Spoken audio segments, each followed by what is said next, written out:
میں کیا دیکھا ہے کہ بندہ گناہوں سے آلودہ ہے. جب بندہ گناہوں سے آلودہ ہو گیا گویا اس کا جسم بدن میل کچیل میں چلا گیا, دل کالا ہو گیا, دل پہ نقطے پڑ گئے, دل بیمار ہو گئے, دل مریض ہو گئے, کفل پڑ گئے, مورے لگ پتھر ہو گئے, یعنی پورے کا پورا بدن بدبودار ہے, پورے کا پورا بدن مریض ہے, پورے کا پورا بدن گندا ہو چکا ہے. اب گندے بدن والے بھی معاشرے میں علماء کے پاس, مولویوں کے پاس آ کے کہتے ہیں فلاں تسبیح بتائیے, کوئی تسبیح بتائیے, کوئی وظیفہ بتائیے. ان کو بتایا جاتا ہے سبحان اللہ پڑھا کرو, الحمدللہ. انشاءاللہ اس کے فضائل کے حوالے سے موقع ملا تو کبھی گفتگو کریں گے. یہ تسبیحات کیا گناہوں سے لتھڑے ہوئے جسم کو, گناہوں سے آلودہ جسم کو اس طرح فائدہ پہنچا سکتی ہیں جو فائدہ گناہوں سے پاک جسم کو پہنچائیں گی؟ اس کی مثال محدثین نے یوں بیان کی ہے کہ یہ جو استغفار ہے یہ بنیادی طور پہ صابن اور سرف کا کردار ادا کرتا ہے. آپ کے کپڑے میل چیل سے بھر جائیں, گندے غلیظ ہو جائیں, استغفار کرتے رہیں تو اللہ تعالیٰ یہ میل کچیل اس سے دور کر دے گا. اب ریکوائرڈ ہے, اب ان کپڑوں کو ریکوائرڈ ہے کہ یہ کپڑے میل چیل سے پاک ہو گئے ہیں تو ان کے اوپر خوشبو بھی لگے, ان کے اوپر پرفیوم بھی چھڑکی جائے. وہ پرفیوم تسبیحات, تحلیلات, اللہ اکبر تکبیرات اور لا حول ولا قوت الا باللہ اور درود پاک وہ ہیں. اگر ایک بندہ کوشش کرے کہ میں صرف تسبیحات سے ہی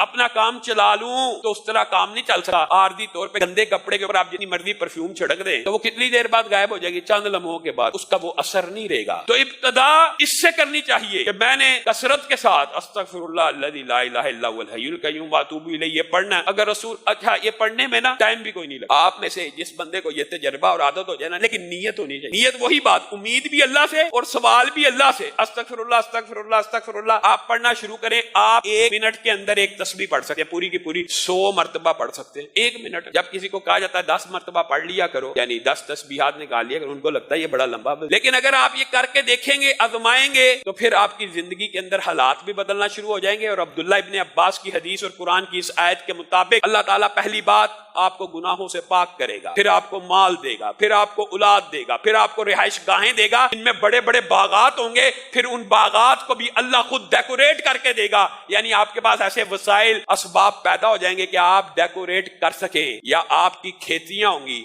آپ کے باغات ہوں گے جن پہ وافر پھل آئے گا. یعنی ہر طرف سے رزق کی بارش کہاں سے آئے گی؟ اس استغفار سے آئے گی. اور سید الاستغفار ایک وظیفہ ایسا بھی اللہ رب العزت نے نبی کریم کے ذریعے ہمیں بتایا ہے کہ جو بندہ بھی 1 مرتبہ صبح, صرف 1 مرتبہ, 10 20 100 دفعہ 1 مرتبہ شام کو پڑھ لے تو اللہ تعالیٰ نہ صرف اس کو گناہوں سے پاک کر دیتے ہیں بلکہ جنت الفردوس میں داخل کر. آپ اور میں یاد تو کرتے ہیں نہیں, سب جائیں بخاری شریف اٹھائیں, سید الاستغفار دیکھیں کیا کہاں لکھا ہے, پڑھیں اللہم انت ربی لا الہ الا انت خلقتنی وانا عبدک وانا علی عہدک ووعدک ما استطعت اعوذ بک من شر ما صنعت ابوء لک بنعمتک علی وابوء لک بذنبی فاغفر لی فانہ لا یغفر الذنوب الا انت. یہ یاد کرنا مشکل نہیں ہے. بعض روایات میں لفظ ابوء لک بذنبی اور بعض میں ابوء بذنبی, دونوں میں کوئی فرق نہیں. 19-20 کے حرف کے فرق سے دونوں روایات میں آپ پڑھیں. یہ سید الاستغفار ہے. آپ اس کو صبح 1 دفعہ پڑھیں, 1 دفعہ شام پڑھیں. اپنی زندگی کا معمول بنائیں کہ ہم نے استغفر اللہ کی جو تسبیح ہے نیت کے ساتھ, ارادے کے ساتھ, گناہ نہ کرنے کے عزم کے ساتھ, ہمیشہ کے لیے چھوڑنے کی نیت کے ساتھ, اس گناہ کے اوپر نادم ہو کے کرنا ہے تو اللہ رب العزت یہ سارے کے ساری 6 کی 6 برکات آپ کے اوپر نازل کر دے گا. لیکن اگر آپ کی نیت میں گناہ چھوڑنا نہیں ہے, اس کے اوپر یہ ارادہ کہ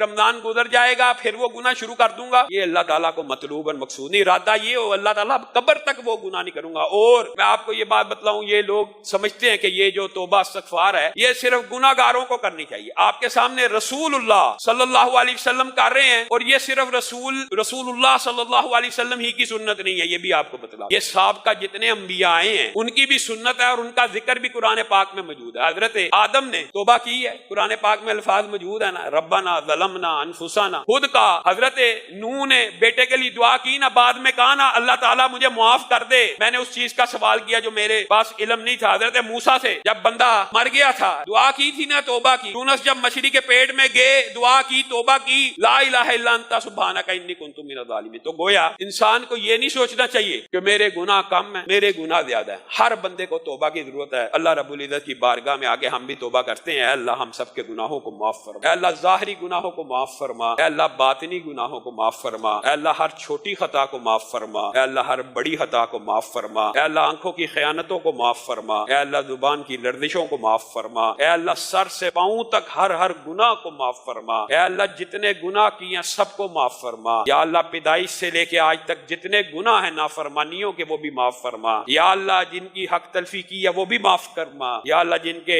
حق دینے والے ہیں ان کے حق دینے کی توفیق عنایت فرما یا اللہ، جنہوں نے ہمارے حق دینے ان کو بھی ادا کرنے کی توفیق عنایت فرما یا اللہ، ہم سب کے گناہوں کو معاف فرما یا اللہ، ایک ایک پائی اتارنے کی توفیق نصیب فرما یا اللہ، مشکلات کا بائی شکار ہیں، ہر روز کہتے ہیں دعا کرے یا اللہ، ان کی مشکلات کو دور فرما یا اللہ، ان کی مشکلات کو دور فرما یا اللہ، جن کے پیسے پھنسے میں ان کے پیسوں کو یا اللہ، ان کے پیسوں کو ادا کروا یا اللہ، ان کے پیسوں کو واپس لوٹا یا اللہ، جتنے لوگ پریشان ہیں یا اللہ، ان کی پریشانیوں کو دور فرما یا اللہ، ہم سب کو رزق حلال فراہ نصیب فرما یا اللہ، ہم سب کو رزق حلال فراہ نصیب فرما یا اللہ، آپ سے التجا ہے یہ استغفار کا درس پڑا یا اللہ، سر سے لے کے پاؤں کے ناخن تک جسم کے جتنے اعضاء نے جو گناہ کیے ہیں یا اللہ سارے ہی معاف فرما یا اللہ، اس نیت پہ توبہ کرتے ہیں آج کے بعد گناہ نہیں کریں گے یا اللہ، سارے ہی معاف فرما یا اللہ، اس نیت پہ توبہ کر رہے ہیں یا اللہ کے اقرار بھی کرتے ہیں یا اللہ، اپنی جانوں پہ ظلم کر بیٹھے ہیں یا اللہ، جہالت سے ظلم کر بیٹھے یا اللہ، غفلت سے ظلم کر بیٹھے یا اللہ، شیطان لعین کے شر کا شکار ہو کے گناہ کر بیٹھے ہیں یا اللہ، معاف فرما یا اللہ، ہمارے جسموں کو گناہوں سے پاک فرما یا اللہ، چھوٹا بڑا ہر گناہ معاف فرما